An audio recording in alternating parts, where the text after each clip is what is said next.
ছটার সময় চলে আসছিলাম খুলনা রেল স্টেশনে। বড় ভাইকে বিদায় দিয়ে যাওয়ার পরেই চলে গেলাম স্টেশন থেকে বাইরে, এবং স্টেশন থেকে বাইরে আমি চলে আসলাম স্টেশনের পিছনের রাস্তায়। সেখান থেকে হাঁটতে হাঁটতে আমি চলে গেলাম পাইকারি ফলের মার্কেটে। সেখানে কিছু ভিডিও নেওয়া হয়ে গেলে এখান থেকে সোজা চলে গেছিলাম লঞ্চ ঘাটের পাশে। সেখানে দাঁড়িয়ে কিছু ফুটেজ নিলাম। তারপরে খুব ভালো লাগছিল সূর্যটা, তাই একটু ভিডিও নিলাম। ভোরের এমন সূর্যের দৃশ্য সবার কাছে দেখতে ভালো লাগে। জানি না আমাকে দেখতে কেমন লাগছে, আপনারা অবশ্যই কমেন্টে জানাবেন। তারপর এখান থেকে কিছু ফুটেজ নিয়ে আমি চলে গেলাম। এখান থেকে হাঁটতে হাঁটতে ছিলাম এখানে সারাদিন থেকে কত জমজমাট, আর এখন পুরোই ফাঁকা। আমি এখান থেকে যাওয়ার ঠিক 1 ঘন্টা পরে এখানে হয়ে যাবে পুরোপুরি জমজমাট, তার জন্য জায়গাও থাকবে না। এটাই কিন্তু খুলনার সব থেকে ব্যস্ততম রাস্তা। তারপর এখান থেকে বেরিয়ে এক বাংলার কিছু ভিডিও করা শেষে আমি এখান থেকে চলে যাচ্ছিলাম বাড়ির উদ্দেশ্যে। সারা রাত না ঘুমানোর কারণে আমি আর হাঁটতে পারছিলাম না, তাই এজন্য চলে গেলাম বাসার উদ্দেশ্যে। সকালবেলা অনেকক্ষণ দাঁড়ানোর পরে পেয়ে গেলাম একটি তেসলা গাড়ি। গাড়িটি ঠিক প্লেনের উঠতে ছুটছিল এবং আমার খুবই ঘুম পাচ্ছিল। এখন আর কথা পারবো না, এখন সোজা বাসায় গিয়ে ঘুমিয়ে পড়বো। আর এখন বাজে বেলা 4টা। এখন আমি আছি খুলনা থানার সামনে।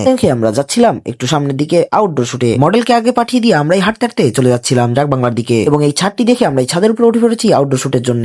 দেখতে পাচ্ছেন কত সুন্দরভাবে মডেল ভাই এবং ভাবি জন্য বসে আছে এবং তাদের শুট নিচ্ছে আমাদের বড় ভাই। আমার তেমন কোনো কাজ নেই, আমার শুধু দাঁড়িয়ে দাঁড়িয়ে দেখা। এখান থেকে শুট করে আমরা চলে গেলাম খুলনার সব থেকে পুরনো সিনেমা হল উল্লাসিনী সিনেমা হলে। সেখান থেকে শুট করে আমরা আবার বেরিয়ে পড়লাম লোহাপট্টি থেকে। হাঁটতে হাঁটতে চলে গেলাম সোজা লঞ্চ ঘাটের দিকে। উল্লাসিনী সিনেমা হল থেকে লঞ্চ ঘাট বেশি দূরে না, তাই আমরা হাঁটতে হাঁটতেই চলে গেলাম সবাই। এবং যাওয়ার পথে এখান থেকে কিছু ছবি তুলে নিলাম। সময় কম হওয়ার ফলে লঞ্চ ঘাটের দিকে আমরা যাইনি, এবং তারপরে এখানে নিয়ে চলে গেলাম সোজা সানফ্লাওয়ার স্কুলে। সানফ্লাওয়ার স্কুলের শুট শেষ হওয়ার পরে ঠিক স্কুলের পাশে থাকা খুলনার সব থেকে ভবনের সাথে শুট নিয়ে নিল।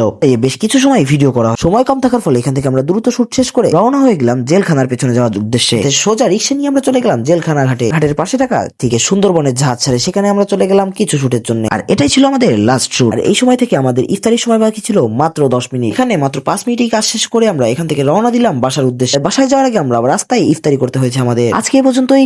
ভিডিও ভালো লাগলে অবশ্যই সাবস্ক্রাইব করে পাশে থাকবেন।